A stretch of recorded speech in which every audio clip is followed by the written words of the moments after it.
Thank you.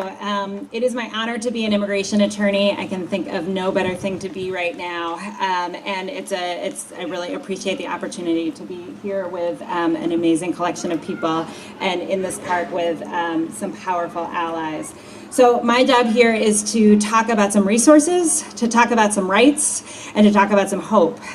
So first off, resources. I run the immigration clinic at the University of Idaho College of Law.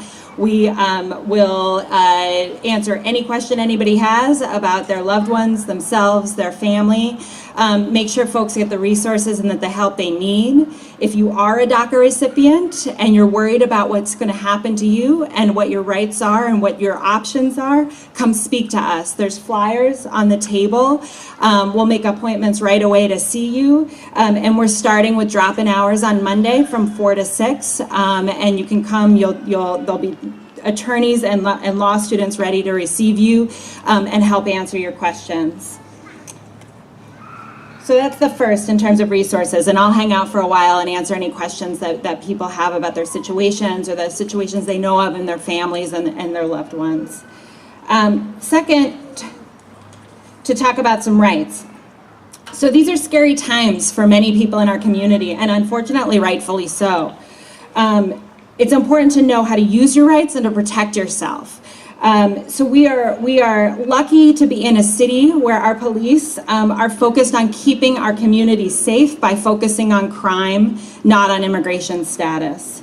They're not interested in doing the jobs of the federal immigration agents, and we need to make sure that never changes.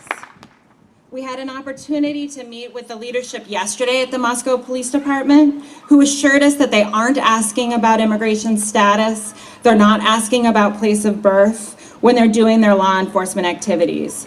They know that being here without status, because your parents brought you here, or because you came here to seek safety in a better place, is not a crime, and they're not interested.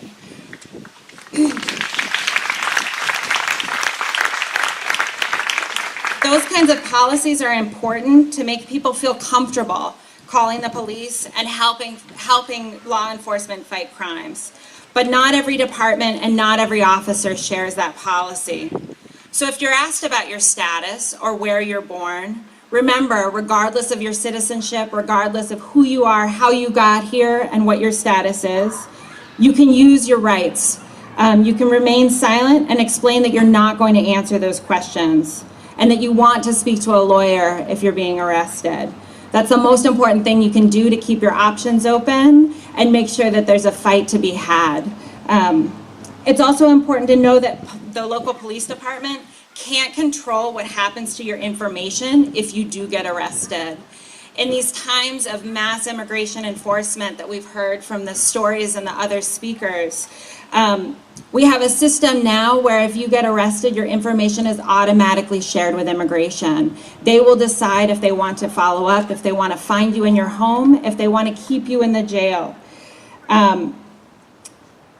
People across the state and across the country are fighting back against the local jails who are holding people not for crimes, but because of their status.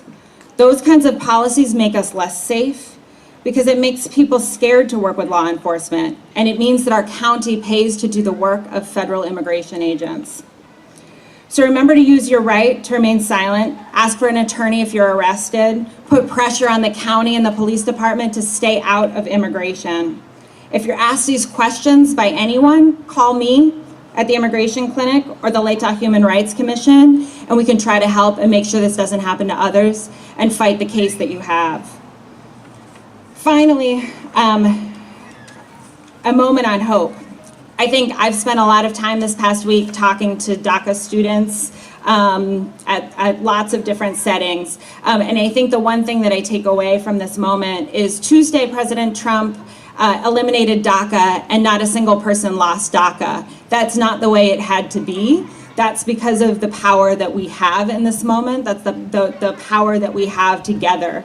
The strength and unity is was seen on that day, and I think we need to take advantage of that to push to make sure that DACA stays and that our immigration policies improve for the many people who need protections and who live in fear right now. Thank you very much.